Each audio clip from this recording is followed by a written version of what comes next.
Une semaine d'actualité politique nationale qui se décrypte sur EZA Télévision. Chers amis internautes, bonjour. Merci d'être au rendez-vous de votre émission hebdomadaire Info Hebdo de ce samedi 15 février de l'an 2020.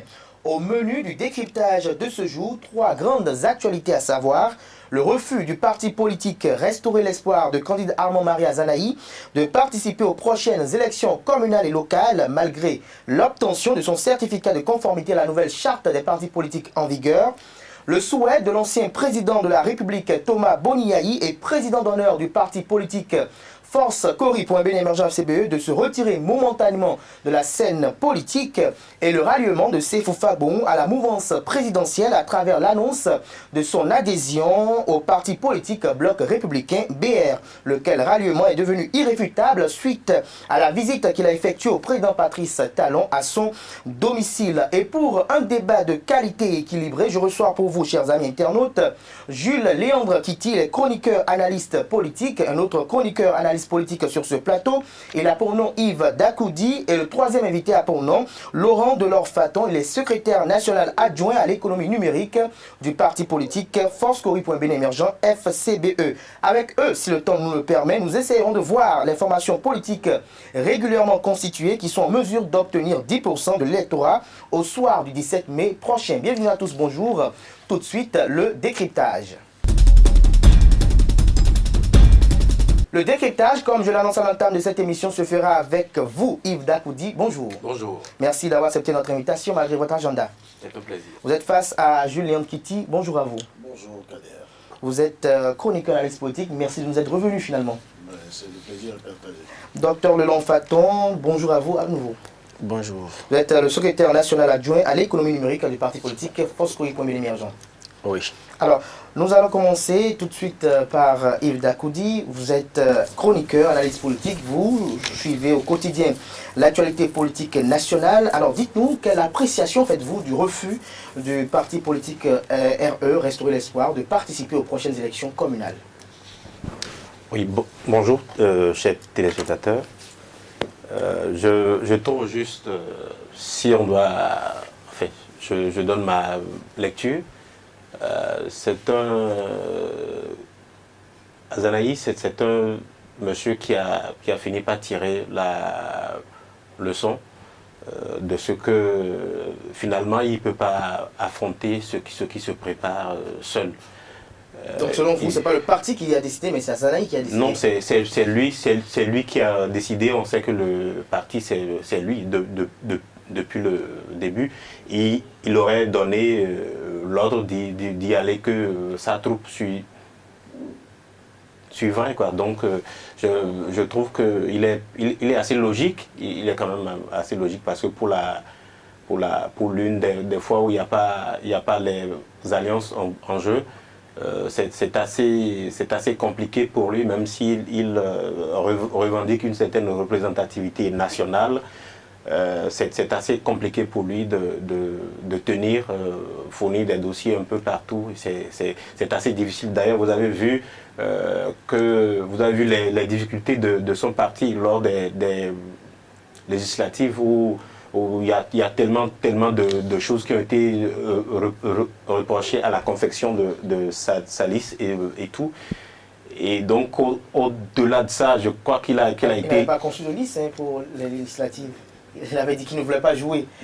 Non, mais non, vous avez vu les griefs qu'il y a eu quand même contre son parti. Et les élections au Bénin aussi, vous savez, c'est une question de moyens, c'est une question de financement. Et aujourd'hui, ma foi, sauf... je ne le vois vraiment pas tenir seul. Vous ne voyez pas avoir les moyens voilà, financiers. Donc il a été véridique. Pour mesurer les enjeux de cette compétition. Voilà. Alors, Jules Léandre Kitty, vous, quelle lecture faites-vous de ce refus de candidat Zanahi de participer aux prochaines... je ne parle de candidat Zanahi, du parti politique Restaurer l'Espoir, donc candidat Zanahi en est le président, de participer aux prochaines élections communales et locales de mai prochain? Non, je pense que comme Yves, tous ceux qui avancent que le président de Restaurer l'Espoir, avec son staff, ils ont tiré ils ont été réalistes en se disant ces élections communales et municipales, hein, avec les nouvelles lois, ce sont des élections véritablement nationales. Ce sont des élections dans lesquelles vous pouvez mettre peut-être autant de moyens que si vous vouliez faire une élection présidentielle. Peut-être que j'exagère. Mais donc pour un parti qui a décidé au dernier moment de faire les formalités pour avoir son récépissé, son existence juridique, il y a beaucoup d'aspects sur lesquels il y a du travail à faire.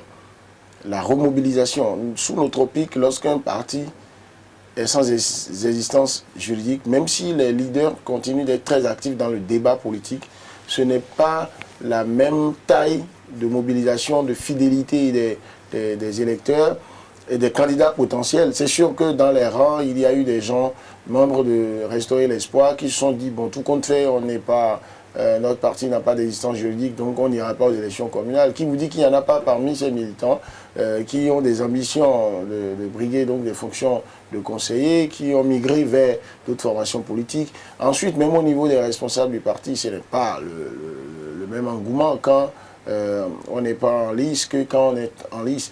Alors il faut déjà régler ça là, alors que le 17 mai, c'est à notre porte. À côté de ça, comme il a dit, c'est beaucoup de moyens qu'il faut utiliser. Beaucoup de moyens. Si ce n'est que la philosophie politique, Azanaï passe pour être un grand maître en la matière. Et moi, j'ai toujours dit que quoi qu'on lui reproche, hein, la jeunesse politique a besoin d'être nourrie de ça aussi. Il dit des choses parfois intéressantes du point de vue simplement de la littérature politique dont les gens ont besoin de se nourrir, parce que ce n'est pas que les tractations. Donc au-delà de ça, bon voilà les vraies raisons que moi je trouve. Maintenant, l'autre facette qu'il faut voir, l'animal politique qu'il est, n'avoue jamais que c'est parce qu'il est en situation de faiblesse qu'il abdique, qu'il refuse de suivre cela. Et c'est pourquoi dans ce qu'il sort comme test de communiquer, il dit que c'est une élection réglée d'avance. Donc, pour qui veulent faire cette lecture de premier degré, on penserait que c'est parce que le jeu selon lui, le jeu n'est toujours pas ouvert. Selon lui, les lois ont réglé les choses en faveur du camp au pouvoir. Mais est-ce qu'on doit continuer à dire tout ça là tout le temps? Aujourd'hui, on a la preuve que le jeu est quand même ouvert, ou en tout cas mieux ouvert que pour les législatives. Aujourd'hui, la plupart des partis politiques qui ont eu, sinon tous les partis politiques qui ont eu leur existence juridique confirmée, ont la possibilité d'aller aux élections. Et le gouvernement en place ne cesse de multiplier ce que j'appelle les mesures d'apaisement et de facilité pour les gens qui veulent aller. Maintenant, si quelqu'un n'arrive pas à constituer les dossiers au plan national, c'est quand même avec les suppléants près de Obama, 6 000 dossiers qu'il faut constituer. Ce n'est pas une mince affaire. Avec toutes les pièces qu'il faut prendre, même les facilités données par le gouvernement ne suffisent pas à ce que en un tour de claquement de doigts, ça puisse se faire. Donc pour moi, c'est comme ça que je vois la chose. Maintenant, la question qu'il faut laisser en suspens, et on en discutera après, c'est est-ce que cela permet déjà de voir, de projeter l'avenir politique de l'homme candidat Azanaï et de son parti? Tout à fait. On y reviendra dans un instant. Alors dites-nous, Laurent Delors-Faton, vous êtes, je dirais, membre du bureau politique du parti politique Force Kouri, qui est un parti politique de l'opposition. Vos deux prédécesseurs ont estimé que ce parti politique ne veut pas compétir compte tenu des enjeux de taille et également des moyens financiers. Est-ce que vous partagez, vous, cet avis? Je partage entièrement les deux avis, mais je vais au-delà. Il ne faut jamais prendre candidat Azanaï au premier degré. Il faut le prendre au deuxième ou au troisième degré pour comprendre sa stratégie. Vous savez, Candide est une bête politique, est une stratégie fin. Au-delà du fait qu'il peut y avoir des raisons matérielles, des raisons stratégiques, des raisons logistiques par rapport à son refus d'aller aux élections, mais je pense qu'il faut voir carrément un animal politique en train d'agir. Pourquoi, s'il n'y a pas de contradiction dans sa démarche, pourquoi a-t-il fait tout pour avoir le récépissé alors qu'on sait qu'on a la veille d'une élection pour laquelle il devrait participer? Parce que la première démarche adoptée par l'homme montre qu'il veut aller. Il peut attendre après les élections communales avoir son récépissé. Mais je sais, parce que j'étais au ministère de l'Intérieur deux fois, je sais l'enchaînement qu'ils ont eu à faire pour pouvoir avoir le récépissé. Ils ont tout fait pour avoir le récépissé.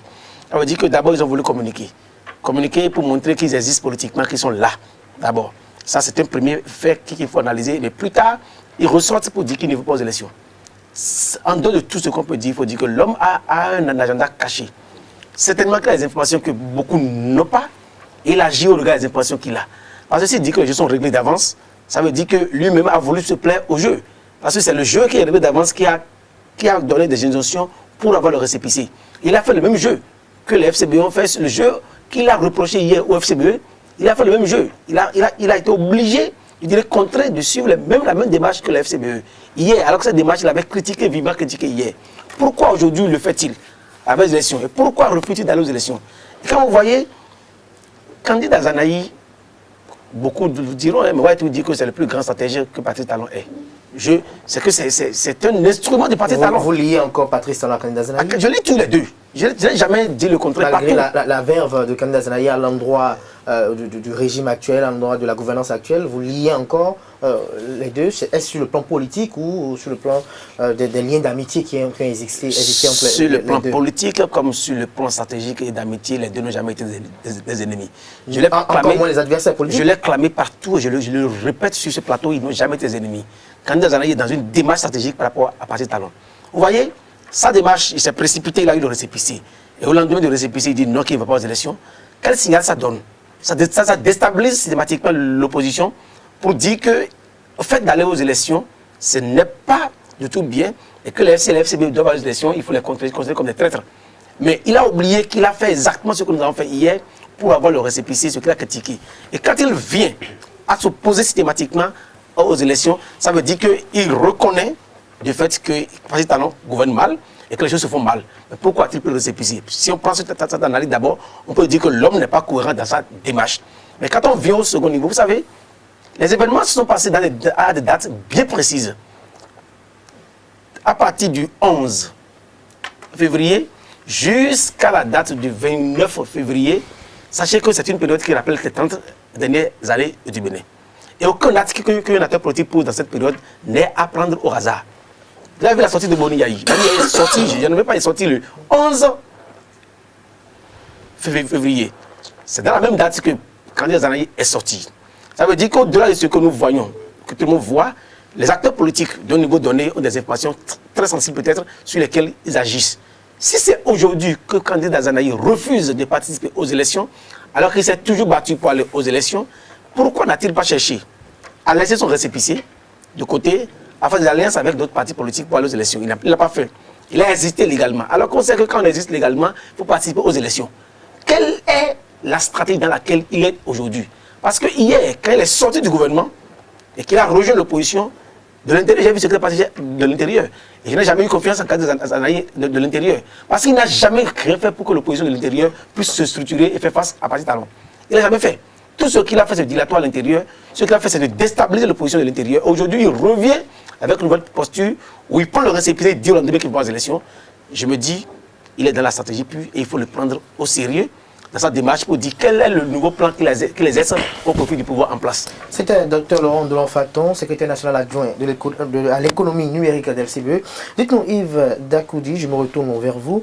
Delon-Faton relève une incohérence dans la démarche du candidat Zanaï et la question qu'il a posée est véritablement pertinente. Pourquoi avoir été pressé de quérir ce récépissé quand on sait qu'on n'avait pas la volonté de compétir? Oui, c'est vrai que candidat Zanaï est assez énigmatique dans son approche du jeu politique. Et cette question, comme il l'a soulevé, est revenue à maintes reprises quand vous échangez entre amis. Pourquoi est-ce qu'il l'a fait? Jusqu'à l'heure où j'en suis, on continue de chercher. Parce que quelqu'un qui s'est engagé, qui a corrigé ce qu'il avait son jeu de dossier pour les législatives, il a tout corrigé, il a tout fait, il a eu le récépissé. Et puis, 2 jours après, il annonce qu'il ne va pas aux élections. Il doit forcément avoir un plan. Maintenant, dire qu'il est dans une stratégie de déstabilisation de l'opposition à partir de l'intérieur au profit de Talon. Bon, ça reste à prouvé, il n'y a pas de preuve. Est-ce que vous, en tant qu'analyste politique, est-ce que vous croyez à cette thèse? Le milieu politique est ce qu'il est, et par expérience, je puis dire que tous ceux qui y vont ne font rien au hasard. Et donc forcément, il y a des calculs derrière maintenant, au profit de qui, je ne saurais le dire. Vous ne saurez le dire. Alors, Julien Kitty, je me retourne vers vous. Tout à l'heure, vous étiez en train d'évoquer un peu le nombre de dossiers qu'il faut réunir, environ 6 000. Est-ce que vous êtes en train d'insinuer que l'hégémonie du parti politique Restaurer l'Espoir ne serait pas véritablement à la hauteur de ce que l'on espérait? Non, tout compte fait, il est facile de constater que on ne peut pas se réveiller à ce moment-là, obtenir le récépissé en ce moment-là, on ne se soit pas préparé avant ça et avoir de facilité pour faire les 6 000 dossiers. Mais ce n'est pas impossible. Je n'ai jamais dit que si Restaurer l'Espoir décidait de le faire maintenant, il ne réussirait pas. Des gens peuvent avoir les moyens en une semaine de régler tout ça. Mais M. Candide Azanahi ne passe pas dans l'opinion, en tout cas pas dans ma tête, comme étant quelqu'un qui a une surface financière assez solide pour faire face à tout ce que cela implique en termes de financement des activités électorales au Bénin. Il n'est pas en alliance aujourd'hui, c'est interdit, avec d'autres formations politiques. Tous ceux qui, apparemment, en tout cas pour ceux qu'on connaît, pouvaient constituer un poumon financier pour lui, ne sont pas avec lui. Restaurer l'Espoir est seul, pour ne pas dire que Candide Azanahi est seul. Donc, quand je vous voyez, vous prenez Restaurer l'Espoir, vous prenez Candide Azanahi, vous prenez l'honorable Guy Mitopé, et puis une dame enseignante des universités que j'écoute de plus en plus. Bon, je ne vois pas beaucoup de leaders, beaucoup de personnes qui peuvent lui permettre vraiment de tenir les défis liés à ça. Mais Candide Azanahi, comme Laurent te l'a dit, n'est pas que ça. N'est pas que ça. Même s'il décidait d'aller aux élections, où trouver l'argent, Candide Azanahi allait réussir à l'avoir. D'accord? Parce que c'est être stratège, c'est également avoir la possibilité d'identifier les gens avec qui il faut faire le chemin pour s'en sortir. D'accord? Et ça a été toujours comme ça, où il a à des moments donnés trouvé le bon joker, le bon financier pour gagner d'une manière ou d'une autre les élections. Donc, c'est un calcul qu'il a fait. Et quand quelqu'un comme lui en vient à ravaler ses vomissures à quelques semaines des communales, parce que ce qu'il a juré qu'il ne ferait jamais, pratiquement, avant que Patrice Talon ne quitte le pouvoir, c'est d'aller faire les formalités au ministère de l'Intérieur sur la base des nouvelles lois électorales. Parce que pour lui, aller faire ces formalités, c'est cautionner, comment ils appellent, la dictature, c'est cautionner l'assassinat de la démocratie, c'est cautionner l'imposture et tous les mots qui s'en suivent. Alors, le seul fait de faire ces formalités, moi je me rappelle quand des partis comme l'UDBN, des partis comme, je ne sais pas, DUDO la faisaient les formalités, mais on les regardait comme étant des traîtres, des gens qui veulent légitimer le Parlement, 8e législature. Mais à ce niveau-là, pour le cas que je connais le mieux, l'UDBN par exemple, sa présidente a dit, mais écoutez, c'est une option personnelle que de dire, je ne pleure, que continue pas de pleurer sur le lait renversé. Je considère que tout n'a pas été rose pour les législatives, mais demander à ce qu'on reprenne les élections n'est pas ma préoccupation parce que ça met à mal la paix. Et pour moi, pour préserver la paix, aucun sacrifice n'est de trop. Et maintenant, il faut faire les formalités, exister légalement pour être dans le débat politique.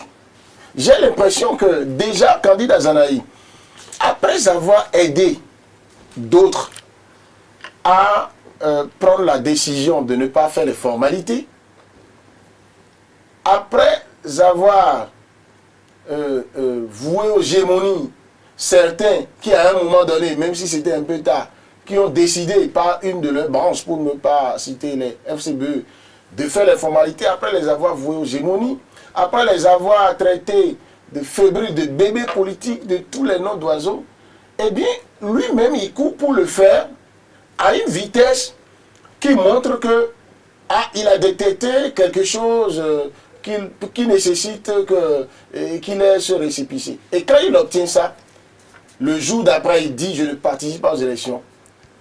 Alors, il y a un angle sous la roche. Oui, dans les deux cas, c'est-à-dire le premier, est-ce qu'il roule, il est en stratégie avancée au profit du pouvoir, ou même s'il continue de travailler dans l'opposition, mais pour lui, non pas pour la grande opposition, dans les deux cas, il y a comme si il joue plus les malins que les autres. Il y a derrière que, il a peut-être vu que pour continuer à être présent dans le débat politique, d'accord, il lui faut cette existence légale. Parce que quand on va finir les communales, dans les dispositions que le pouvoir en place peut prendre, si on veut être sérieux, c'est que si on veut suivre les règles, tous les leaders qui vont parler au nom de partis politiques devraient donner la preuve de l'existence légale de ces partis politiques. On peut être leader dans l'animation de la vie publique et parler. On peut être leader de la société civile. Mais quand vous êtes en train de parler au nom d'un parti politique, le parti doit exister. Donc jusque-là, on a permis que vous prenez des partis qui n'existent même pas, en tout cas au regard des nouvelles lois. Prenez USL, les autres, mais les gars continuent de parler au nom de leur parti politique. Ça veut dire qu'on n'a pas voulu s'accrocher de la plénitude de la loi. Voilà, mais peut-être qu'après les communales, qui visiblement vont mieux se passer que les législatives, donc le pouvoir en place aurait déjà repris en main cette légitimité, cette image, aurait remonté la pente dans l'image de régime qui peut organiser des élections. Et cette fois-ci, je suppose que ceux qui étaient contre les élections législatives, telles qu'elles se sont passées, vont pouvoir parler maintenant d'élections inclusives. Donc, si les élections sont très inclusives, je pense que le pouvoir sera en mesure d'interdire aux partis politiques qui n'ont pas une existence légale d'agir ex-qualité. Peut-être que Azanaï a vu cet aspect aussi. Mais j'avoue que ce qui se passe au niveau de l'opposition, jusque-là, moi je prends Azanaï et son parti comme un cas d'école. Pour quelqu'un comme moi qui est très passionné de la stratégie politique en termes d'observation, de voir où est-ce que ça conduit lorsque en politique on te dit de regarder à gauche. Pourquoi c'est nécessaire de jeter un coup d'œil à droite pour savoir ce qu'on te cache à droite avant d'aller à gauche. Je pense que Azanaï, comme l'a dit même quand vous êtes contre Azanaï, il a un sujet qui vous intéresse. D'accord, il a un sujet qui vous intéresse. Ce qui s'est passé dans l'opposition, je n'ai jamais compris. Surtout, j'ai encore en mémoire la période où on sentait un certain Boni Yahi et Sébastien Davon se rapprocher. Mais c'est Azanaï qui, dans une vidéo amateur, qui fut de façon un peu stratégique. Ça m'a paru tellement gros que je me suis dit, un fait stratège comme Azanaï peut-il être naïf pour laisser fuiter quelque chose du genre alors qu'il veut dire que l'autre a de l'argent sale et dit que bon, le second, bon, on peut faire avec lui. Du coup, selon mes informations, ça a été la source de discorde entre les deux ténors. Alors que pour que l'opposition là se réunisse et soit en bloc, il fallait vraiment que Azavon et Yaïboni se mettent ensemble. Est-ce que Azanaï, s'il était dans le rôle dans lequel Faton le soupçonne d'être, parce que moi je ne vais pas être affirmatif comme lui, parce que je rejoins Yves en disant, ça peut ressembler à ça, mais tant qu'on n'a pas les preuves pour le démontrer, il faut savoir porter des gants. Mais si c'était le cas, est-ce que ce n'est pas bon aussi, même si ça paraît machiavélique, ce n'est pas bon aussi de reconnaître que si on veut jeter un regard sur la réelle politique, de reconnaître le mérite de monsieur. Si c'était qu'il était dans ce rôle, ça veut dire que lui, il a réussi à dynamiter opposition, résistance, tout ce que vous avez dit. J'apprends que Boni Yahi veut prendre une pause. si FCBE n'a pas pu tenir correctement sur ses deux pieds jusque-là, est-ce que Azanahi est passé par là? Azanahi est-il devenu finalement quoi, je ne sais pas, si c'est un produit... Le pape de la politique. Voilà. Donc voilà quelqu'un qui ne peut pas avoir une assise nationale et inquiéter les gens en termes de résultats électoraux, mais qui en termes de stratégie électorale devient, c'est-à-dire exactement, il a le comportement d'un chat qu'on lance du 3e étage et il tombe toujours sur ses deux pieds. On vous aura compris, Julien Kitty. Alors, dites-nous, docteur Delors Faton, vous avez soupçonné Azanahi Candide dans une démarche purement politique. Vous avez parlé de manque de moyens financiers pour financer les différentes activités entrant dans le cadre de l'opération, de la préparation de ces élections. Est-ce que, selon vous, ce n'est pas aussi, je dirais, une opération visant à dire aux partenaires, tiens, je ne compétis pas parce que je n'ai pas d'argent? Non. Comme vous le dites. Il faut carrément quitter le côté de l'argent. Léandre a été clair, quand il sait comment trouver les ressources financières pour financer l'élection. Alors, lui sera-t-il difficile de trouver 6 000 dossiers? Il va trouver. Alors, c'est une stratégie et Candide peut faire du remplissage s'il en veut. Il peut faire du remplissage partout et avec 100 millions, il a réglé ce problème. 100 millions, il va régler tout le problème de dossier, il va tout régler, payer les cautions et tout, il va tout régler. C'est pas ça que tu restes Candide Azanahi, un homme politique qui a fait 30 ans sur l'espace politique béninois. Et on sait. Et ce que j'ai dit, moi, j'ai les arguments. Quel serait l'intérêt de cette décision? Vous savez, il y a des choses que je ne voudrais pas dire pour le moment, mais je préfère qu'on attende jusqu'au 29 février pour voir la posture de Azanahi par rapport à quoi sa posture a été prise. Parce que Candide est dans une démarche carrément autre. D'abord, il va vous dire que Candide ne croit pas que les élections législatives et communales auront lieu. Il ne croit pas. Vous savez, il ne croit pas, mais il veut se repositionner par rapport à notre débat. Je préfère ne pas aller très loin, mais il y a un autre débat pour lequel Candide Azanahi veut se positionner. Et il sait que ce débat aura lieu. Et pour que ce débat ait lieu, qu'il soit présent, il faut qu'il existe politiquement, juridiquement parlant. Il y a un autre débat sur lequel Candide attend tout le monde ailleurs, que personne ne soupçonne pour le moment.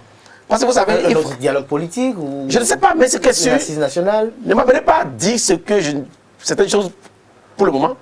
Mais Candide n'est pas le seul qui réfléchit au Bénin. Quand même, nous aussi, nous réfléchissons. Et nous savons quand même comment la chose fonctionne dans le pays. Vous savez, il y a comme eu la calmie totale au Bénin.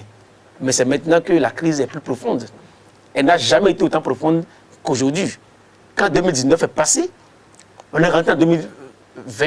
Il faut que chacun de nous retourne à l'histoire de 90 pour relire toute l'histoire. Parce que c'est comme si les gens n'ont pas lu l'histoire de 89. Et ce qui s'est passé en 2019 a surpris les gens. Rien ne m'a surpris. Je l'ai écrit depuis 2016. Je l'écrivais qu'en 2019, on serait dans une crise. Et la crise est là. Mais pour comprendre ce qui s'est passé en 2020, il faut retourner simplement 30 ans plus tôt. Pour comprendre ce qui s'est passé en 90. Et c'est à l'aune de 1990 que Candide se comporte.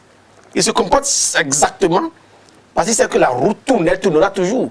Et il sait qu'il y aura d'autres événements qui vont se passer en 2020. Et il sait que personne n'est préparé à ces événements. Il sait que même le pouvoir n'est pas préparé. Parce que n'est pas préparé aux événements. Et il sait que l'opposition n'est pas préparée. Et lui, déjà, il lance les premiers signaux. Et il y a d'autres événements qui se passent depuis le lundi passé. C'est comme si nous subissons tous les événements sans pour autant prendre du recul pour les analyser. En 90, le mois de février a été un mois déterminant. Et il faut même lire les événements les plus insignifiants de 90 pour voir ce qui se passe aujourd'hui. Hier, les gens postaient, les gens envoyaient sur les réseaux sociaux certains événements de morts qu'il y a eu en 90, de morts de jeunes qu'il y a eu en 90, et les gens ont relayé qu'il y a eu dans le Koufo. Les gens ont relayé hier. Sans mettre en rapport les événements qu'il y a eu dans la semaine où il y a eu mort d'un enfant à Cotonou, pour voir ce qui s'est passé dans la journée du 11. Mais quand vous prenez la journée du 11, il y a une relation entre le 11 et le Bénin, et Mandela et autres. Parce que pour comprendre ce que le jeu de Candide, il faut avoir un contexte beaucoup plus grand. Mandela a vécu 27 ans de prison. Le Bénin a vécu 27 ans de turbulence politique. Mandela est sorti le 11 février 90. Et le 19 février 90, le Bénin est rentré dans une autre dynamique. Et ces rapports n'ont l'air de rien. Mais quand vous êtes dans la haute stratégie politique, quand vous êtes dans la conception globale... Au-delà de ça, je suis tenté de dire que nous sommes même dans la métaphysique. Parce que non, c'est pas la métaphysique. C'est la métaphysique. C'est du réel. C'est du réel. C'est de la métaphysique parce qu'on ne peut pas... On ne renie pas le lien qu'il peut avoir. Parce que l'animation de la vie communautaire, d'abord, est gouvernée aussi par quand même, je vais parler terre à terre, des vents qui soufflent dans un sens ou dans un autre, des événements qu'il faut lier, et même le fonctionnement du psychique d'un être humain. Lorsque vous êtes tranquille, il y a des moments, des dates sur lesquelles vous vous retrouvez, et il y a des événements qui reviennent dans votre subconscient qui déterminent votre comportement. Systématiquement. Du coup, il y a des gestes qui se répètent.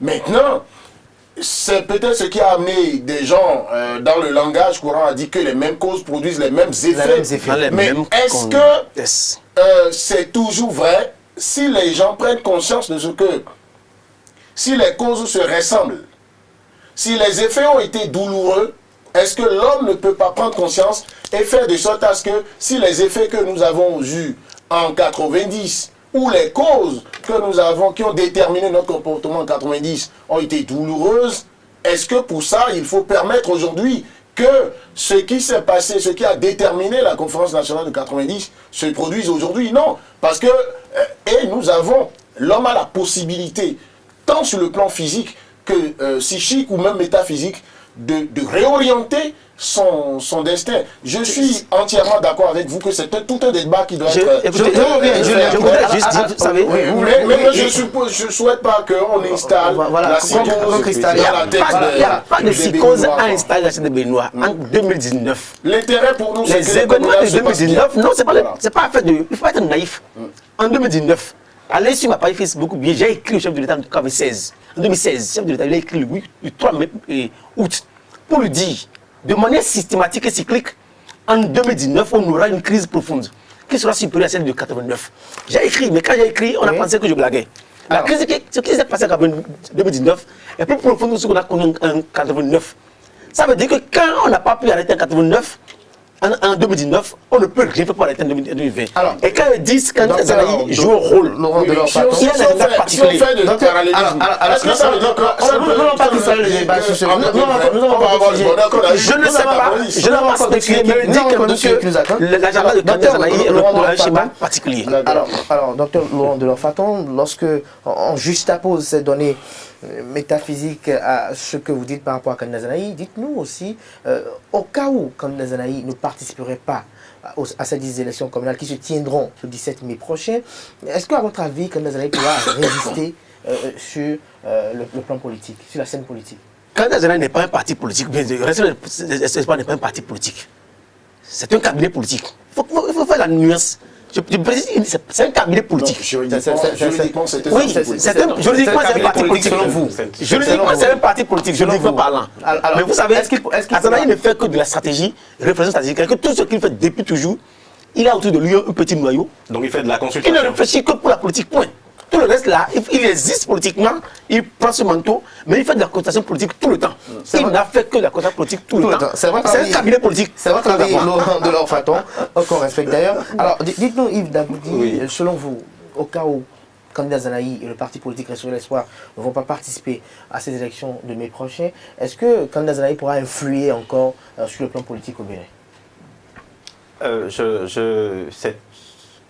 Je vois dans sa stratégie, lorsqu'on sort de la métaphysique, je vois quelqu'un qui est en train de sortir du jeu, carrément, parce que déjà il n'a pas de député à l'Assemblée. Déjà il n'aura pas d'élu au niveau municipal, communal et autres. Et donc, vous êtes dans une prédiction, même s'il participerait, vous êtes sûr qu'il ne peut pas avoir... Il ne participe pas. Il a dit qu'il ne participe pas, mais on ne sait pas. Il ne participera pas. Je pense qu'il pourrait revenir sur sa décision. Il ne va pas être plaisanté jusqu'à ce point. Il a dit qu'il ne participe pas. Donc vous êtes convaincu qu'il ne peut pas revenir sur sa décision? S'il revient, tant mieux. Mais dans la posture où il ne revient pas, déjà, son parti n'a pas de représentant à l'Assemblée nationale. N'en aura pas au niveau de nos communes où les débats, les questions de développement sont mises sur le tapis. Et donc, à quel titre c'est vrai qu'il peut prendre les plateaux de télé, radio, parce qu'il est parti politique légalement constitué, Opiner. il peut opiner à ce titre, mais du moment où il ne peut pas impacter directement sur les populations, je crois qu'à ce rythme, il va totalement sortir du jeu. Et peut-être que d'autres demain vont prendre le relais, le flambeau au niveau du parti et continuer. Mais à cette allure-là, tout porte à croire que il est en train de sortir comme le président Yaimoli. Donc en fait, c'est la lecture que je peux faire. C'est la lecture que vous pouvez faire. Alors, avant de passer au sujet suivant, puisque vous avez évoqué le nom du président, l'ancien président Touma Bouyaï, Julien Kiti, très rapidement, selon vous, au cas où Kandida Zanaï ne participerait pas à ces élections, selon Yves Dakoudi, ne sera plus influent de façon plus efficiente sur la scène politique, est-ce qu'il va continuer à animer peut-être uniquement que des conférences de presse pour, comme dirait de leur façon, de la consultation politique? Alors, j'ai envie de vous dire qu'il faut interroger l'histoire, le parcours de Kandida Zanaï pour constater que, à moins que mes souvenirs m'aient lâché, restaurer l'espoir n'a eu que un député à l'Assemblée nationale là, après éclatement d'une alliance. Vous comprenez? Donc c'est un élu UN, et quand Restaurer l'espoir a recouvré son indépendance, on a considéré que Guy Mitopoué est un député Restaurer l'espoir. Sinon on devrait dire député UN, membre de Restaurer l'espoir. C'est pour dire que ce que M. Faton est en train de dire, même si juridiquement on regarde la loi, je ne suis pas d'accord avec lui que Restaurer l'espoir n'est pas un parti politique, mais dans la réalité, Kandida Zanaï n'a pas besoin d'avoir des députés, des conseillers avant de continuer à exister parce qu'il a imposé sa marque. Kandida Zanaï a une marque déposée, c'est-à-dire qu'il est un laboratoire qui réfléchit, qui alimente. Moi, donc vous partagez la thèse du docteur Laurent Delors-Faton. Oui, parce que si vous voulez faire... Bon, je ne parlerai pas de consultation. Bon, consultation peut-être pour le peuple.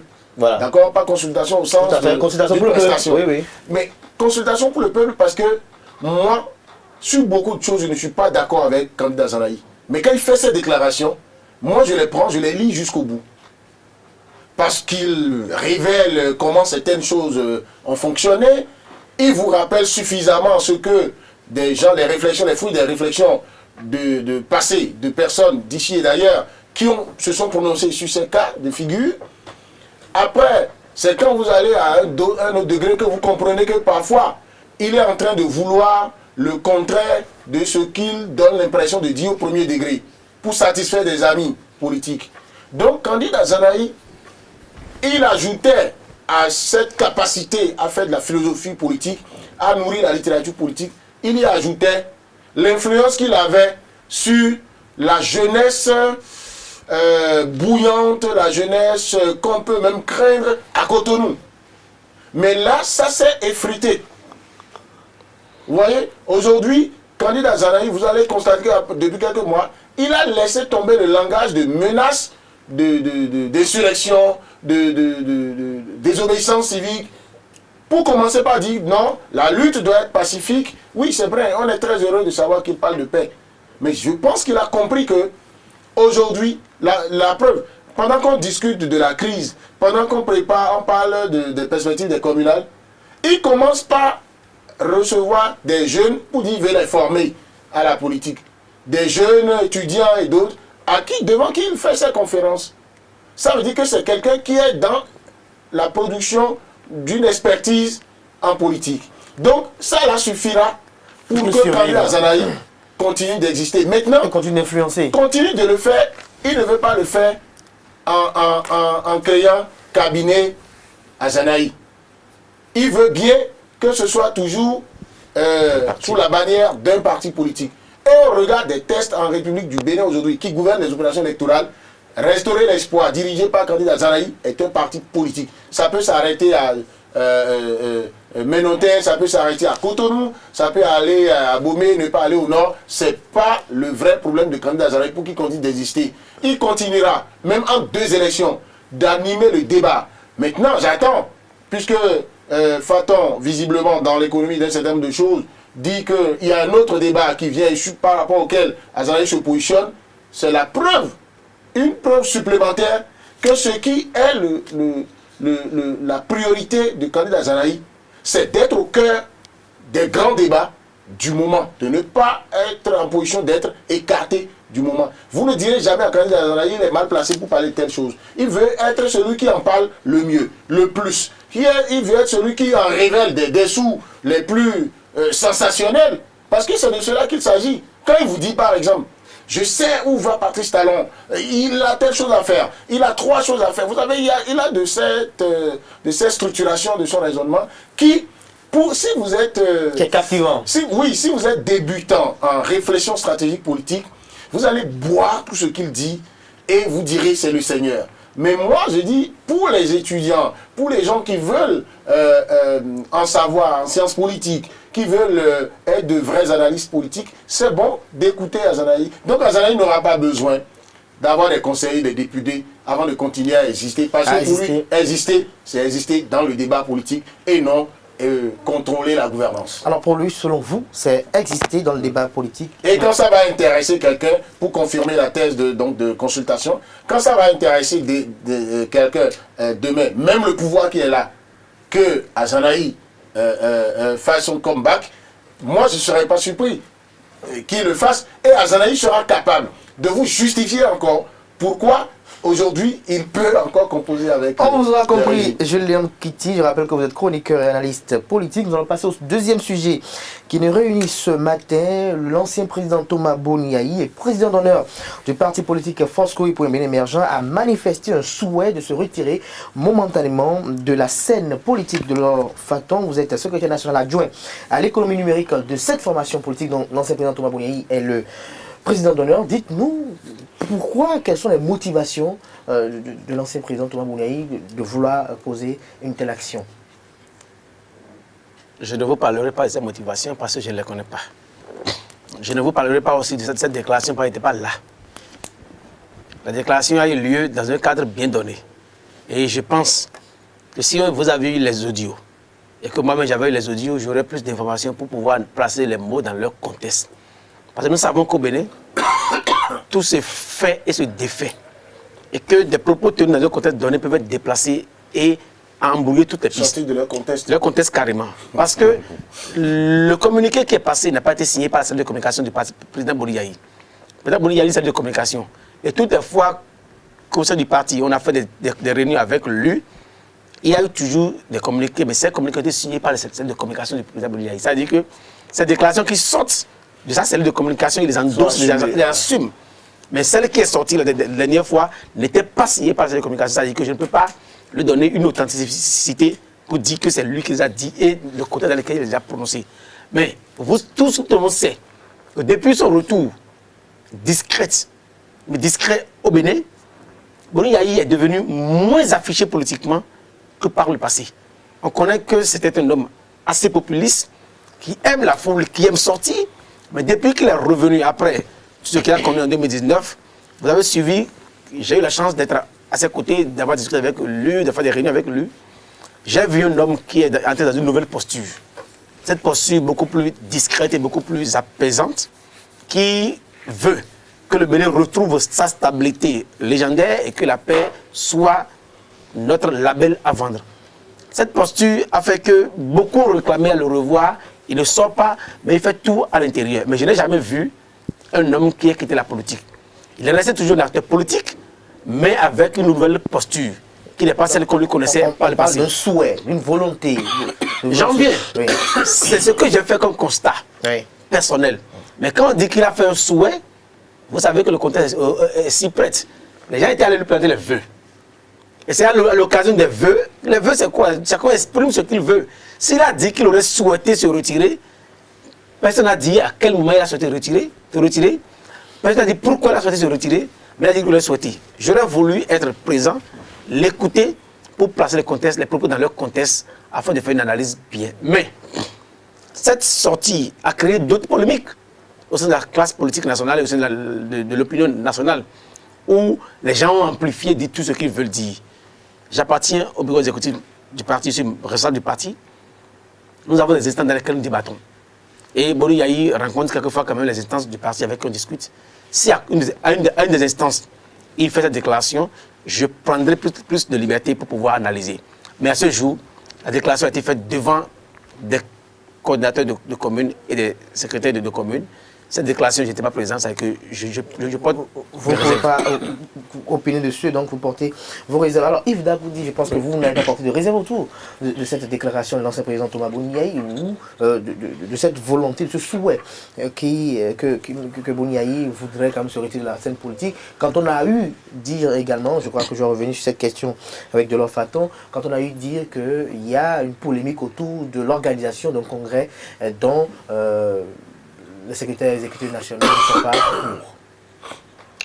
Non, bon, je vais d'abord revenir sur le souhait qui aurait été exprimé par l'ancien président de se retirer de la momentanément de la scène politique. Moi, c'est vrai que à la date où on est, on ne peut pas authentifier cela, mais personnellement, je n'y crois pas.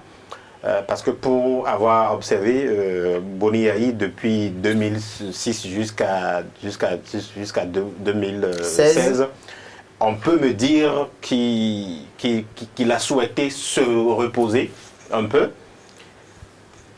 Vous n'êtes pas sans savoir que c'est un monsieur d'un certain âge qui a quand même des ennuis de santé aussi.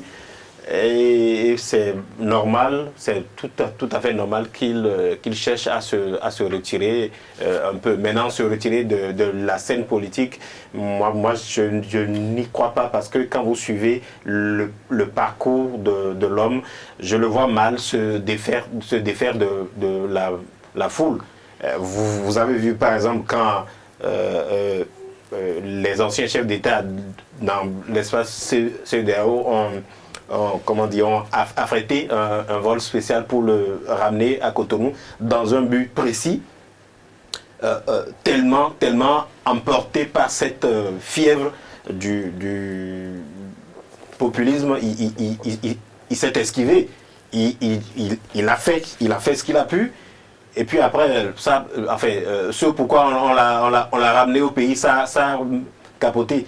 On a quand même appris que bon, on lui a remonté les bretelles et tout, et aujourd'hui, il se sent un peu plus isolé au niveau des anciens chefs d'État et même dont certains sont encore en activité. Donc c'est un monsieur qui fait tous ces calculs-là. Mais maintenant, si cette déclaration fuite maintenant et que on doit prendre ça pour analyser, Boni Yahi, c'est quelqu'un, c'est vrai que quand il va faire ses sorties, il y a toujours des inconditionnels de Boni Yahi. Ça, il faut être aveugle pour ne pas l'avouer. Mais maintenant, aujourd'hui, avec le jeu qu'il y a en face, est-ce que Boni Yahi, personnellement, a encore les moyens, je veux parler en termes financiers, d'affronter ce qui se prépare? Et il redoute tout ça. Il aurait peut-être fait le jeu des chefs d'État dans la sous-région, qu'il aurait très certainement eu d'appui financier pour permettre à la formation politique dont il est président d'honneur d'avoir des élus, et pourquoi pas présenter un candidat aux élections présidentielles de 2021. Mais là, il est dans une situation où il est quasiment isolé, où il est entouré de gens qui n'hésitent pas à disparaître avec des sous. Et donc, c'est quand vous avez ce âge-là et que vous avez de cette situation-là, c'est quand même normal qu'à un moment donné, vous exprimiez le besoin de vous retirer un peu. pour pouvoir, mais je vois très mal Boni Yayi quitter la scène politique, même momentanément. Même momentanément. Alors, voilà. Julien Kitty, je reprends sur la casquette d'analyste politique. Quand on vous dit que l'ancien président Boni Yayi veut se retirer momentanément de la scène politique, est-ce que ça ne nous reflète pas une situation incommode à laquelle il voudrait peut-être s'abstenir de participer ou peut-être d'y figurer? Bon, c'est déjà bien que vous ajoutiez l'adverbe momentanément, parce que à dire simplement il veut se retirer de la scène politique, c'est comme s'il finit avec la politique, prendre sa retraite. Non, c'est pas le cas. C'est qu'il veut prendre une pause. Voilà, une pause. Donc une pause, ça Pourquoi fait égal à se retirer momentanément. C'est ce que j'ai entendu. Oui. Et je suis heureux de ce que Laurent a dit. Bon, voilà, c'est dans le cadre de présentation de vœux où les gens expriment leur souhait, leur vœu. Et ceux qui étaient devant Boni Yayi, ceux-là, cette catégorie de militants de FCBE, ont été choisis par Boni Yayi lui-même pour venir chez lui. Parce que pour les informations que moi j'ai prises, les instances, d'accord, du parti, réel du parti, au niveau supérieur à ça, n'avaient pas de réunions formelles à faire, n'étaient pas là. Pourquoi les membres du bureau exécutif national du parti ne sont pas là quand on veut faire cérémonie de présentation de vœux? Pourquoi certains qui sont membres du bureau ont estimé publiquement, devant caméra, qu'eux, ils avaient déjà eu l'occasion de lui présenter des vœux, mais c'était pas nécessaire pour eux de venir là. Alors, l'acte, il faut qu'on cesse de prendre un acte, fut-il le plus insignifiant. Posez pas un acteur politique, on ne peut jamais l'analyser comme si, bon, c'est un enfant qui a fait dit, un enfant qui a dit rien devant sa maman, et trouver que c'est normal que l'enfant qui a fait crie. Non. Boni Yayi est revenu à Cotonou presque clandestinement, parce qu'on se disait, mais quand il est reparti là, il devrait revenir avec. Et on nous avait annoncé un retour triomphal. Donc ça nous amène à croire l'hypothèse que le degré de soutien qu'il avait avec les chefs d'État de la sous-région et tout, ce n'est plus le cas. C'est une hypothèse. Parce que Boni Yayi, quand il a ce genre de soutien, on sait comment il se comporte. Ça se reflète. Maintenant, quand il est revenu aussi, il peut continuer à avoir ce soutien-là, et ça peut être stratégique pour lui de revenir de cette façon, parce que le pouvoir en place, visiblement, n'avait pas digéré son comportement quand il était venu avec la délégation de la CEDEAO. Peut-être qu'au niveau supérieur, vous savez, au niveau des grandes instances internationales, il y a des discussions qui se mènent et nous ne sommes pas là. Ce qu'on voit là, c'est parfois totalement du maquillage. Du maquillage. Peut-être que dans les échanges qu'il y a eu, on lui a dit ce que tu peux déjà faire pour respecter le pouvoir de Cotonou, c'est que tu fasses moins de ta passe dans la rue. Parce que ce qui s'était passé le 20 novembre, si le pouvoir de Patrice Talon n'avait pas voulu tout faire pour préserver la paix, la police pouvait se donner des raisons de dire on l'interpelle. C'est la police qui juge, c'est le pouvoir d'État qui juge de ce qu'il y a peut-être menace de la paix ou trouble à l'ordre public, un truc du genre. Ça suffit pour que, par mesure conservatoire, on l'interpelle. Mais ça aurait créé quoi? Donc, on peut avoir obtenu de Boni Yayi, lui aussi, de se comporter autrement. Maintenant, quand il est venu, est-ce que vous avez encore jamais entendu parler des interpellations devant le juge? Est-ce que vous avez eu l'impression que quand il est venu calmement comme ça, il a été tracassé? Je n'ai plus entendu parler de ça. Donc j'estime que de part et d'autre, il y a cette volonté-là de poser des pas d'apaisement. Et Boni Yayi, donc, pour moi, a retrouvé une voie de sagesse qui arrange la cohésion nationale. Pour moi, ce n'était pas des signes de quelqu'un qui veut se retirer de la politique. Mieux, pour prouver qu'il ne se retire pas de la politique, il n'a pas perdu du temps avant de commencer par multiplier les rencontres avec les deux ailes opposées de son parti pour que les protagonistes s'entendent. Et les communiqués étaient là graduellement pour montrer qu'il y avait les lignes qui bougeaient. Et finalement, les deux partis ont reconnu le récépissé. Les deux partis ont pris la résolution d'aller à la réconciliation. Alors, une crise de renaissance a toujours de ces reflets-là que vous avez du genre. Est-ce qu'il faut organiser le congrès avant les communales ou pas? Mais ce débat-là, aussi, chaque parti est dans un jeu de limite de la confiance à avoir à l'autre.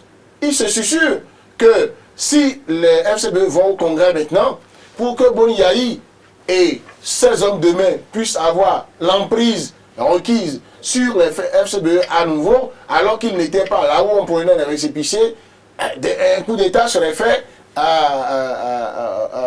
au plan Yarou et Ompé, tout au moins Ompé. Parce que si vous suivez les arguments du camp Yarou et autres là, c'est qu'ils prétendent, ils se prévalent de leur position actuelle pour dire le président d'honneur ne peut pas convoquer le Congrès. Ça veut dire qu'ils redoutent le Congrès.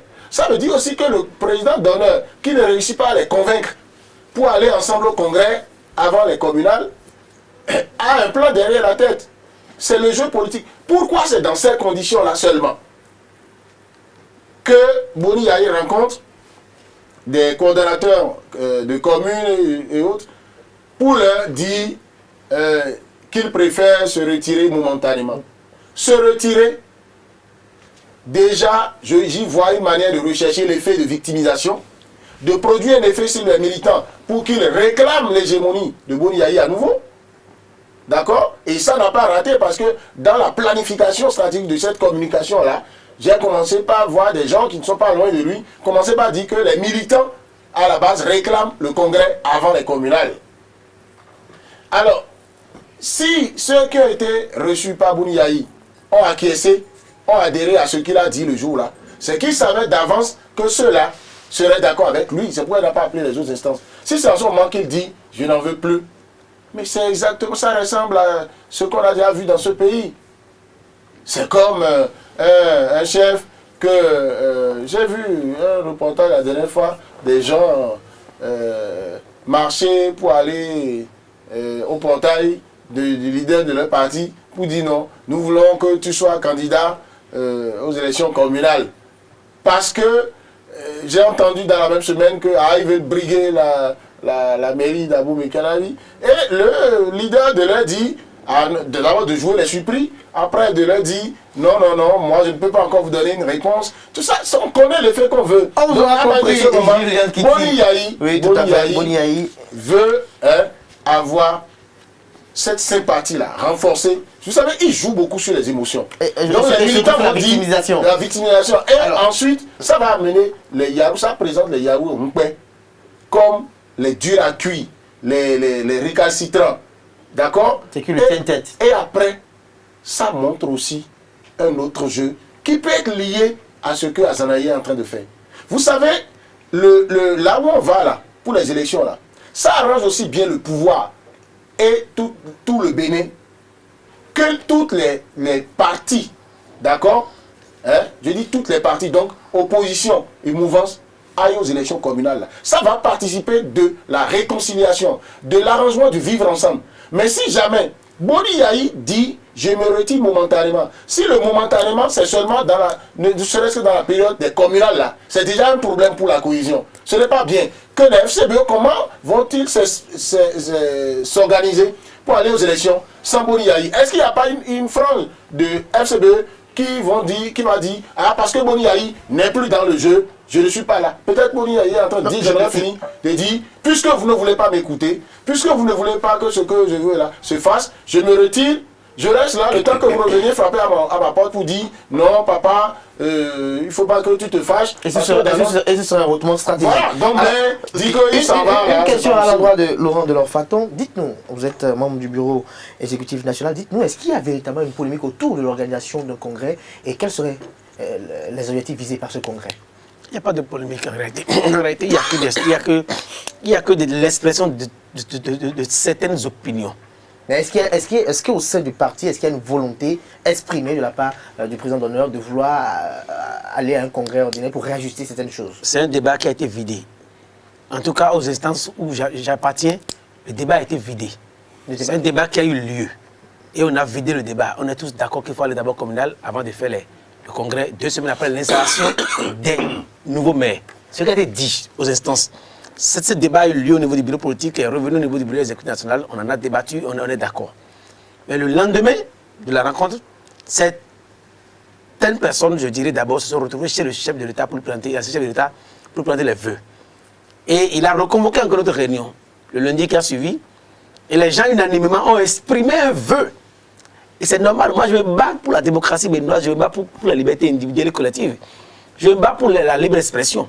Quand les gens ont souhaité qu'il y ait un congrès, c'est de leur droit de sauter. On sait un peu comment les choses sont organisées sur le plan politique. Est-ce que vous êtes sûr que ces militants ont exprimé de façon, je dirais, spontanée, ou il y a eu des motivations pour qu'ils appellent à ce congrès? Je ne veux pas rentrer dans les spéculations inutiles. Ce qui est sûr, j'ai vu des militants, des coordonnateurs de communes et des secrétaires exécutifs et des secrétaires administratifs dire qu'ils veulent qu'on aille au congrès. Mais c'est des militants qui ont exprimé un vœu, c'est normal. Mais ceux qui décident du congrès, ce sont les instances du parti. Qu'est-ce que les instances vont faire du souhait exprimé par les militants? C'est une autre débat. Mais à ce jour, on n'a pas convoqué ces instances pour que le débat ait lieu. Alors, une autre question à votre endroit. Qu'avez-vous à répondre à ceux qui estiment que le seul objectif de ce congrès, c'est de faire de l'ancien président Touma Bouniaï secrétaire exécutif national du parti politique? Je dis à faux et archi faux. Bouniaï n'a jamais voulu être secrétaire national exécutif du parti. Il n'a jamais voulu avoir ses attributions. Non. Il n'a jamais dit nulle part. Et au débat auquel j'ai participé, il n'a jamais exprimé cette volonté. Il a toujours voulu rester dans sa posture de président d'honneur du parti avec les pouvoirs qu'il avait précédemment. Point. Voilà, vous avez parlé des pouvoirs qu'il avait précédemment, c'est la dernière question à ce sujet. Donc, il estime que dans la nouvelle nomenclature du parti politique, on aurait réduit un peu les pouvoirs que le président d'honneur a sur le parti politique, ce qui ne lui permet plus d'avoir le contrôle comme il le voulait de cette formation politique. Quand vous dites le contrôle, ce mot me paraît trop fort. Comment voulez-vous que Boni Yayi, en tant qu'individu, ait le contrôle sur un parti politique? Le parti politique, ce sont des militants, ce sont des opinions, c'est une idéologie. Même si au Bénin, nous sommes encore dans une phase de transition, dans une phase de construction des partis politiques au Bénin, je pense qu'il faut progressivement commencer par comprendre que l'hégémonie, l'hyperpuissance des individus sur les partis politiques n'arrange rien. Moi, de leur face patron, je n'ai jamais été FCBE de l'Alliance politique FCBE. Je suis devenu FCBE Congrès de Parakou. Ça veut dire que je suis FCBE, non pas parce que j'ai bénéficié des prérogatives ou des attributs du pouvoir, non pas parce que j'ai bénéficié des biens matériels du pouvoir. Je suis FCBE parce que je veux militer contre une gouvernance en place. Alors, et qu'on ne m'impose pas, moi, individu, une hégémonie. Alors, je veux que le débat se fasse, qu'on reconnaisse chacun sur l'espace politique, mais qu'au-delà de ce que chacun de nous est, qu'on sache que si on est remis dans un parti politique, c'est pour défendre des causes. Et aujourd'hui, moi, mon appartenance au FCBE, c'est pour défendre les causes démocratiques, c'est pour m'opposer à la gouvernance actuelle. Alors, avant de passer à Yves Dakoudi, j'ai une dernière question à votre avis. Vous avez dit que vous étiez contre l'expression contrôle du parti politique, mais dites-nous, au cas où Boni Yayi se retirait effectivement de la scène politique, quels seraient les impacts corrosifs sur l'élan dans lequel le parti s'inscrit pour compétir aux prochaines élections? Boni Yayi est un symbole. On ne peut pas le nier. Il a un charisme qu'il a exercé au sommet de l'État durant 10 ans. Ça veut dire qu'il y a un égrégore qui s'est constitué autour de sa personnalité. Et qu'on le veuille ou pas, sa présence, c'est comme son retrait, aura un impact indiscutable sur le parti. Un impact indiscutable sur le parti. Alors Yves Dakoudi, même question, pensez-vous à votre avis que le parti politique FCBE pourra résister après un retrait, même si il est momentané de Boni Yayi de la scène politique? Est-ce que les différents secrétaires exécutifs nationaux qui sont là, est-ce qu'ils pourront garder, je dirais, les militants à la base sans l'aura de Boni Yayi? Vous savez, quand il dit, quand mon ami dit que on ne peut plus parler aujourd'hui en termes d'hégémonie des individus sur les partis, je crois qu'il n'a pas tout à fait raison, parce que au Bénin, ce n'est pas l'idéologie qui passe. Les militants, les populations, la masse au Bénin continue d'adhérer aux formations politiques parce qu'il y a telle personne, parce qu'il y a tel leader. On veut aller au FCBE parce que c'est le parti de Boni Yayi. Et donc ce qui va se passer, c'est quoi? C'est que si à terme on ne lui redonne pas des attributs qui lui permettraient d'être beaucoup plus actif il risque, parce que inactif, il va se retirer de la scène. Et quand il va se retirer de la scène, je ne vois pas, et c'est ce que je dis, m'engage, je ne vois pas ces personnes que vous citez, Yarou et Onkwe, tenir dans le débat politique. Je ne vois pas ceux-là réussir à garder... consolider les bases du parti. Non, je ne vois pas ça parce que les gens n'iront pas à FCBE pour leur tête, mais parce que ils iront forcément à cause d'un leader. Et malheureusement pour le parti Boni Yayi qui est en train de se retirer, incarne bien cela. Alors, dites-nous, vous, Julien Kitty, on en finira, puisque nous sommes pris par le temps. Nous allons quand même dire un mot sur le dernier sujet qui nous réunit ce matin. Dites-nous, est-ce que la présence de Boni Yayi conditionne la survie du parti politique FCBE? Est-ce que le retrait momentané de la politique de Boni Yayi pourrait conduire FCBE à une disparition certaine? Malheureusement, oui. Malheureusement, oui. Disparition certaine, mais qui ne sera pas brute. Vous allez avoir exactement, si Boni Yayi se retirait comme ça de la vie de FCBE, vous allez avoir un peu un parcours similaire à la Renaissance du Bénin, de façon décrescendo, ça ira jusqu'à s'éteindre, mais à la différence que ici, là où les Soglo sont restés, d'autres sont partis, et à cause de leur aura, à cause de leur leadership, même quand il restait les Soglo, pratiquement les Soglo seuls, on avait le sentiment que le parti existait toujours. Ici, c'est l'équivalent des Soglo, donc Boni Yayi, qui se retire.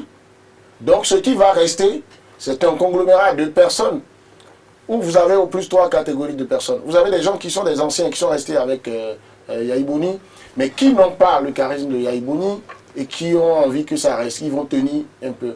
Il y a ceux qui, au détour de la gouvernance de Boni Yayi, qui ont bénéficié des positions données comme les ronds-points et autres là, et qui ont la légalité en main, qui vont chercher à résister, ils n'ont pas le poids de Boni Yayi, ça va s'effriter, ça restera simplement un parti qui est en papier. Et vous allez avoir la troisième catégorie, des gens comme M. Faton, qui ont adhéré au parti au moment où c'est devenu un parti politique en mode du forme au congrès du Paracou, et qui sont des jeunes pleins d'avenir, plein d'engagement, qui veulent faire la politique autrement, la politique qui veut que les partis politiques appartiennent au groupe et non à leur leader, mais qui vont se rendre compte qu'ils ne sont pas en train de produire des résultats qui les avantagent sur la durée et qui vont certainement chercher ailleurs, ou bien reprendre les choses en main si on leur donnait la condition et l'opportunité. Mais aussi bien au Bénin qu'à l'étranger, on regardera FCBE toujours comme le parti de Boni Yayi. Vous regardez, vous écoutez, ça n'est pas négligeable. Dans tous les reportages de toutes les chaînes internationales, vous entendrez le langage générique, c'est FCBE, le parti de l'ancien président Boni Yayi. Tout à fait. On ne connaîtra même pas le secrétaire exécutif. On vous aura compris. Je rappelle que vous êtes Julien Kitty. Nous allons passer au dernier sujet qui nous réunit ce matin, le jeudi dernier. Séfou Fabon était au domicile du président Patrice Talon et à l'issue de cette rencontre, Séfou Fabon compte adhérer au parti politique Bloc Républicain. Yves Dakoudi, dites-nous, quelle lecture faites-vous de cette actualité quand on sait un peu ce qu'il y a eu entre Séfou Fabon et le président Patrice Talon au début de son quinquennat? Oui, c'est un sujet qui nous prend, qui a priori prend tout le monde un peu au dépourvu, mais ça se préparait quand même dans les coulisses. Ça fait depuis même bien avant les élections législatives. Législatives, il y a sa fille, Karamatou Fabon, qui quand même jouait les intermèdes pour que entre les deux et ils puissent fumer le calumet de la paix. Et hier ce qui s'est passé pour elle, c'est un succès, parce que C'est une victoire pour Karamat Fagbohun. Oui, c'est donc elle doit être aux anges. Oui, incontestablement, parce que Fagbohun, qu'on le veuille ou non, reste une mastodonte de la scène politique lorsqu'on rentre dans le plateau. Et cette dimension-là, il faut voir aussi l'aspect financier. Moi, je reviens toujours sur ça. Fagbohun reste une force financière et forcément pour ces élections, on va en avoir besoin. Et donc, trouver les formules pour que finalement le chef de l'État reçoive Fagbohun, tout est calculé, quoi. Ça va dans cette logique-là, et c'est tant mieux, quoi. Je répète, Yves Dakoudi qui dit que Fagbohun reste et demeure une puissance financière. Je vais rire de cet adage qui dit que même le tigre affaibli, le chat ne pourrait se comparer à lui. Alors, dites-nous, Laurent Faton, Fagbohun qui rejoint aujourd'hui la Maison Rupture officiellement, vous, en tant qu'acteur politique, quelle lecture faites-vous de cela? Vous savez, ça pose un autre problème d'incohérence politique. Ça pose un problème d'incohérence politique et de... Le mot peut-être très fort, d'une bassesse auquel nous avons affaire dans la politique où les gens ne règlent que leur compte personnel au détriment du compte du peuple. J'aime les symboles, tellement les symboles. Fagbohun a été reçu où? Au domicile du chef de l'État. Il n'a pas été reçu au palais, c'est-à-dire que ce n'est pas le président de la République qui l'a reçu, c'est Patrice Talon qui l'a reçu. Et Fagbohun est un homme d'affaires. Et Patrice Talon est un homme d'affaires. Ils ont discuté affaires entre eux. Je m'en arrête là. C'est votre avis à vous. Vous l'avez dit, je crois que ça peut ne pas être, ou ça peut l'être également, l'avis de Julien Kitty, au sujet de la visite de Sefou Fagbohun au domicile du président Patrice Talon. Dites-vous, vous, en tant qu'analyste politique, quelle analyse vous en faites? Non, moi je ne suis pas surpris. C'est-à-dire que voir quelqu'un, un acteur politique et par ailleurs homme d'affaires aussi, avoir des ennuis avec un régime qui s'installe et au fil des années retrouver des filons pour donc s'entendre, être dans les bras de ce régime, ça c'est déjà arrivé, c'est pas du nouveau ça. On en a eu. Et donc, et quand nous avons déjà eu les signes avant-coureurs avec l'engagement de la fille de Sefou Fagbohun au bloc républicain, où on a pensé même que le vieux voulait résister pour être du côté de l'Union progressiste ou d'un autre parti, et bien finalement, qu'une fille réussisse à convaincre son père, son géniteur, de ce que papa, voilà, là où on doit être. Elle a du corps, cette voilà, fille. Oui, c'est même légitime, c'est même humain. J'ai parlé au président de la République. Et au fil des années, le président de la République aussi peut être rassuré par rapport à ce qu'il avait comme grief contre le président Fagbohun. Et donc pour moi, qu'est-ce qui les bloquerait pour faire cette alliance entre griffes pour se retrouver, fumer le calumet de la paix? Non, rien. Et maintenant, si comme Laurent le dit, et ils ont parlé affaires. Moi je dis oui, ils ont parlé affaires, mais ils ont parlé affaires politiques, puisque c'est ça qui est d'actualité. Fagbohun n'a pas dit qu'il est allé là-bas pour demander à Patrice Talon comment faire passer ses conteneurs au port de Cotonou. Il a dit, j'adhère au bloc républicain, qui fait partie des partis qui soutiennent donc l'action du président Patrice Talon. Ça veut dire que moi qui étais présenté dans l'opinion pratiquement comme ton ennemi, adhérant aujourd'hui à un parti, un des partis qui te soutiennent, il est de bon temps que, entre nous deux là, nous affichions devant l'opinion cette photo, cette image qui dit tout. C'est la même chose qu'on espérait le 20 novembre quand Boni Yaye était passé à Cotonou. C'est-à-dire que tout le monde était d'accord que si le jour-là il était allé au palais, les deux prenaient une photo, ça allait être bon pour le moral des Béninois. Donc aujourd'hui, pour ceux qui souffraient de l'opposition entre Boni Yaye, entre Patrice Talon et Sefou Fagbohun, ils sont maintenant d'accord. Et tant mieux pour ceux qui vont en fait récupérer les dividendes politiques. Maintenant, je me pose la question, est-ce que Sefou Fagbohun, politiquement, c'est encore la foudre qu'on a connue dans le plateau? Moi, je m'interroge parce que les donnes sont en train de changer. Et au terme des législatives passées, si vous voyez le taux de participation et vous voyez les scores que les deux partis là ont fait, il ne faut pas que ce soit, ça nous trompe. Si les élections communales se passent correctement, si les élections communales se passent correctement dans les règles de l'art, même dans ces zones où vous prenez ces gens-là comme des mastodontes, vous serez surpris de constater que le peuple a changé, que les paradigmes ont changé et que le peuple a changé de perception. Et puis aujourd'hui, il y a une nouvelle génération qui a investi le milieu politique. À qui on a dit tout le temps, attendez. Vous croyez que Faton là, il a envie encore d'entendre maintenant le discours de on lui dit, tu n'es pas encore prêt?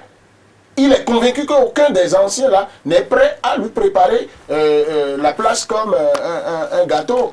Et donc il marque son territoire, il avance, et il y en a partout. Vous ne me demandez pas, moi, d'être en milieu partisan aujourd'hui et attendre que les aînés me fassent chose. Donc, Fagbon reste Fagbon, mais indubitablement, il n'est plus le Fagbon d'avant. J'ai vu ici, et ça j'en suis fier de le dire, j'ai vu les débuts du MADEP, Association de développement, devenu parti politique ici, qui était très fort. Après dans le regroupement ADEMA, après dans bien d'autres regroupements. Au niveau de l'UN déjà, à l'étape Union fait la nation, c'est Fagbon avec le MADEP n'était plus aussi fort qu'avant. C'est comme le PRD, vous n'allez pas me dire que Mbedi reste quand même quelqu'un de très fort dans l'OMI. Mais Mbedi n'est plus ce qu'il était d'alors. Donc, ça fait la bonne affaire de la fille de Sefou Fagbon. Je pense que Sefou Fagbon lui-même en a moins besoin que sa fille qui, avec cette couverture, a toutes les chances, par exemple, d'être positionnée.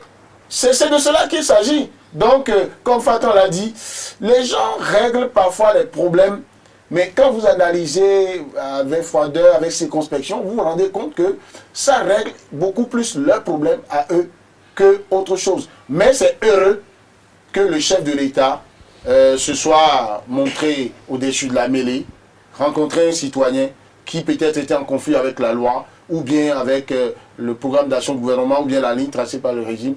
Quand il retourne dans les moules qu'il faut, un bon chef d'État devrait le recevoir. Bon, même si, comme il le dit, à le recevoir au domicile, il faut dissocier alors la personne de Patrice Talon du chef de l'État. Merci à vous, Julien Kitty. Je rappelle que vous êtes chroniqueur, analyste politique. Vous étiez face à Dr Laurent Delors Faton. Il est secrétaire national adjoint à l'économie numérique de FCBE. Et le troisième invité de ce jour sur Info Hebdo avait pour nom Yves Dakoudi. Il est également analyste politique et chroniqueur. Chers amis internautes, c'était Info Hebdo de ce samedi 15 février de l'an 2020. Rendez-vous est pris pour le samedi prochain pour un autre numéro avec d'autres invités. D'ici là, portez-vous bien et passez un agréable week-end en compagnie de nos programmes sur les www.ezaetv.bj.